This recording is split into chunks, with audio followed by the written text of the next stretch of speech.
नमस्कार दोस्तों, आज के मार्केट सेंटीमेंट वीडियो में आप सभी का बहुत बहुत स्वागत है। आगे बढ़ने से पहले मैं आपसे अनुरोध करूंगा कि आपकी स्क्रीन पे जो पॉइंट्स आपको दिख रहे हैं उनको कृपया एक बार पढ़ लीजिए। मेरा कोई भी व्हाट्सएप ग्रुप या टेलीग्राम चैनल नहीं है और फेक कमेंट से कृपया करके आप सावधान रहिए। तो दोस्तों, जैसा कि हमने फ्राइडे वाला वीडियो जो कि मैंने सैटरडे को पोस्ट किया था उसमें हमने चर्चा की थी कि यहाँ पे मनी फ्लो के अंदर एक स्क्वीज आ गया है। तो उसके बारे में मैंने इस वीडियो में विस्तार से एक्सप्लेन किया था कि यहाँ पे जो अंडरग्राउंड मनी फ्लो है वो पॉजिटिव है, जैसा कि मैंने स्क्रीन पे भी दिखाया था।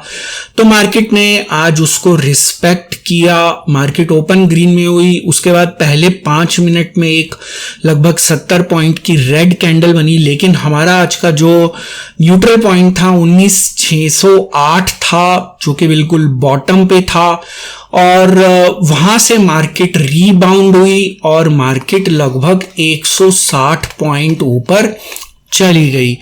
तो दोस्तों, मार्केट ने आज अंडरग्राउंड मनी फ्लो के रूल को अच्छे से फॉलो किया और न्यूट्रल पॉइंट को भी यहाँ पे फॉलो किया। एक 70 पॉइंट की रेड कैंडल के बाद केवल मनी फ्लो ही फाइंड आउट कर सकता है कि यहाँ से रिवर्सल होने की संभावना बन सकती है। तो यही अपडेट मैंने सुबह शेयर किया था 9:19 पे। हमारा न्यूट्रल पॉइंट 19,608 था, सेंटीमेंट यहाँ पे स्ट्रांग था।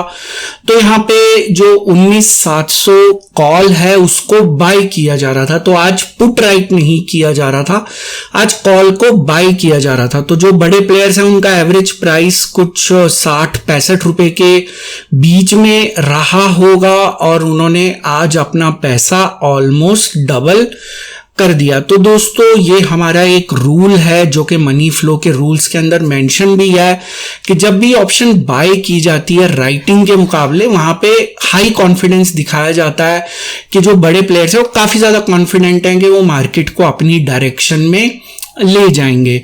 तो दूसरा, यहाँ पे स्क्वीज भी हुआ था। तो स्क्वीज के बाद जो है वहां पे जो है एक बड़े मूव की संभावना बनती है इंट्राडे में।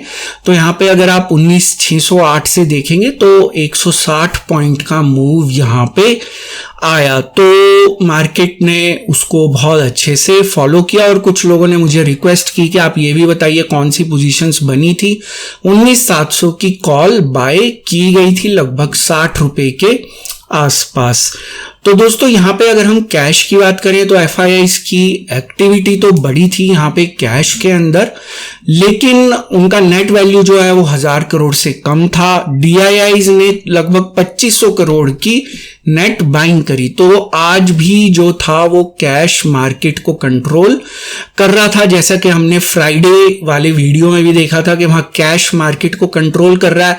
उस दिन मार्केट रेड जोन में जाके वापस फ्लैट हुई, लेकिन वहां पे कैश का मनी फ्लो ग्रीन था, जैसा कि यहां पे मैंने मार्क भी किया हुआ है, पिछले वीडियो में जाके देख भी सकता है। और दोस्तों, आज भी यहाँ पे कैश का मनी फ्लो पॉजिटिव था। आज भी कैश ने मार्केट को कंट्रोल किया। D2C रेशो 1.8 थी। तो यहाँ पे आज जिन स्टॉक्स ने मार्केट को ऊपर मूव किया उसमें आप देख सकते हैं रिलायंस और आईटी के स्टॉक्स थे, और जो स्टॉक्स मार्केट को नीचे लेके गए उन स्टॉक्स के अंदर बजाज फाइनेंस, HDFC लाइफ आप देख सकते हैं। अगर हम ऑप्शन चेन की बात करें तो यहाँ पे ऑप्शन चेन में आज कॉल राइटर्स का स्टॉप लॉस हिट कराने की कोशिश की गई। जैसा कि आप देख सकते हैं कॉल राइटिंग की पोजीशंस क्लोज की गई और यहाँ पे स्टॉप लॉस किसका हिट कराने की कोशिश की जा रही है, तो उसका जवाब है एफआईआईज का। यहाँ पे एक इंटरेस्टिंग ऑब्जर्वेशन है कि एफआईआईज की जो कॉल शॉर्ट पोजीशंस हैं वो 10 लाख के आसपास हो चुकी हैं, मतलब वो 1 मिलियन यहाँ पे देख सकते हैं। इसी वजह से जो उनका ऑप्शंस का मनी फ्लो है वो कुछ दिनों से नेगेटिव आ रहा है, लेकिन अंडरग्राउंड मनी फ्लो पॉजिटिव आ रहा है, क्योंकि वहां पे ये कोशिश की जा रही है कि इनका स्टॉप लॉस हिट करा के मार्केट को एक पुश दिया जा सके ताकि मार्केट जो है 20,000 क्रॉस कर जाए।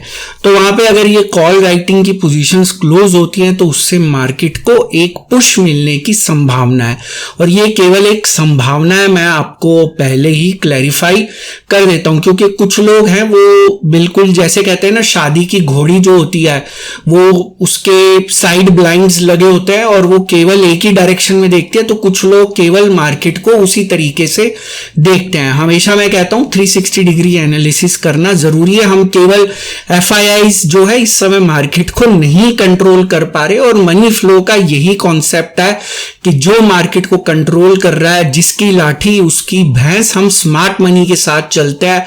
मुझे यहां पे कुछ कमेंट्स भी देखने को मिलते हैं, पहले तो आप FII को पापा कहते थे, उनकी पोजीशन पे आपका वोट रहता था, अब आप UMF पे वेटेज बढ़ गई है।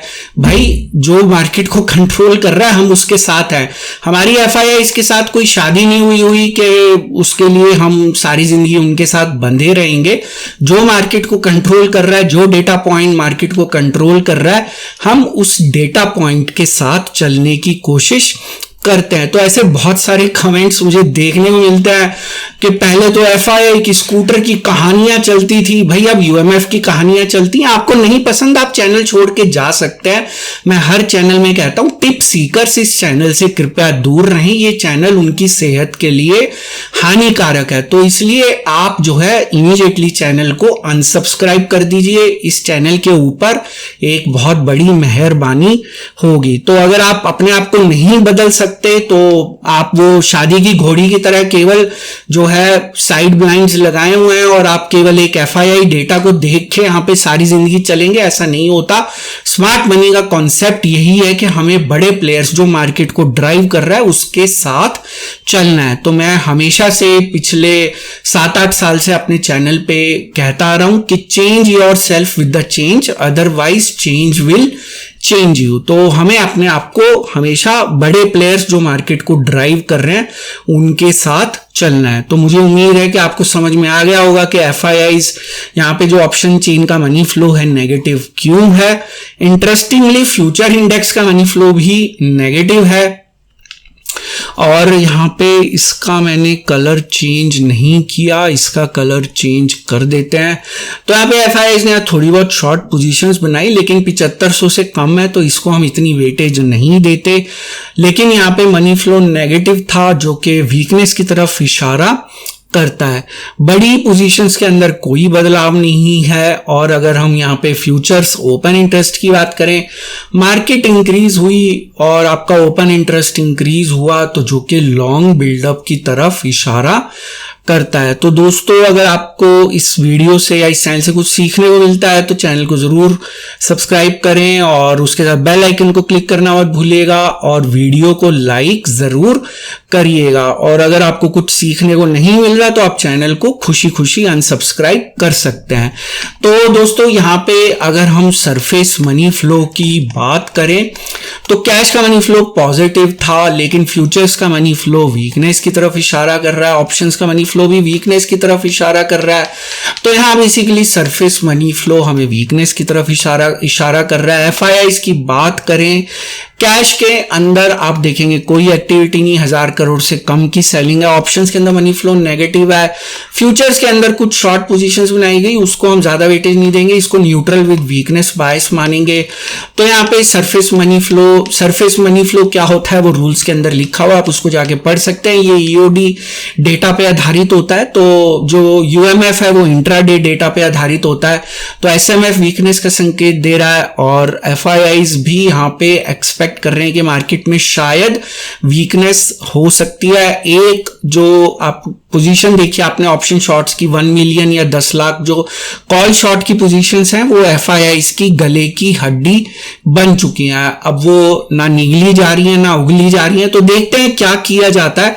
मैं यहाँ पे कोई ऐसा वो कंक्लूड नहीं कर रहा कि उनको नुकसान ही होगा, लेकिन देखते हैं क्या होता है मार्केट में। अंडरग्राउंड मनी फ्लो क्या सजेस्ट करता है वो आपके साथ मैंने शेयर कर दिया है। तो दोस्तों चैनल के मेंबर्स अपना सवाल कमेंट सेक्शन में पूछ सकते हैं। इस वीडियो का एक डिस्क्लेमर भी है जो कि आपको अपनी स्क्रीन पे दिख रहा होगा। ये वीडियो मैंने सिर्फ एक एजुकेशन, लर्निंग और इन्फॉर्मेशन के पॉइंट ऑफ व्यू से बनाया था। यहाँ पे मेरी आपको कोई सजेशन, सलाह या राय नहीं है कि आप किसी भी स्टॉक या इंडेक्स में बाय, सेल या होल्ड की पोजीशन बनाएं। किसी भी निवेश या ट्रेड से पहले अपने फाइनेंशियल प्लानर या इन्वेस्टमेंट एडवाइजर की सलाह जरूर ले लें। केवल उन्हीं की सलाह के ऊपर किसी तरह के निवेश या ट्रेड का निर्णय लें। जो भी जानकारी मैंने आज के इस वीडियो में दी है सभी डेटा पॉइंट्स पे आधारित है। सभी डेटा पॉइंट्स पब्लिक डोमेन में अवेलेबल है, जिनको आप खुद जाके क्रॉस चेक, क्रॉस वेरीफाई कर सकते हैं। मेरे द्वारा दी गई जानकारी 100% गलत साबित हो सकती है, इसलिए मेरी दी गई किसी भी जानकारी के ऊपर किसी भी तरह का कोई भी निवेश या ट्रेड का निर्णय ना लें। और दोस्तों अपना एनालिसिस आप खुद करें और अपना कंक्लूजन खुद निकालें। जो भी जानकारी मैंने दी है उसको आप केवल अपने एनालिसिस में उसका इस्तेमाल कर सकते हैं, खुद ही उस डेटा पॉइंट को यूज करके। तो दोस्तों आज का मार्केट सेंटीमेंट वीडियो देखने के लिए बहुत बहुत शुक्रिया। कल फिर मिलेंगे मार्केट सेंटीमेंट के एक नई वीडियो में, एक नई जानकारी के साथ, एक नई सीख के साथ, एक नई लर्निंग के साथ। तब तक आप अपना ध्यान रखें।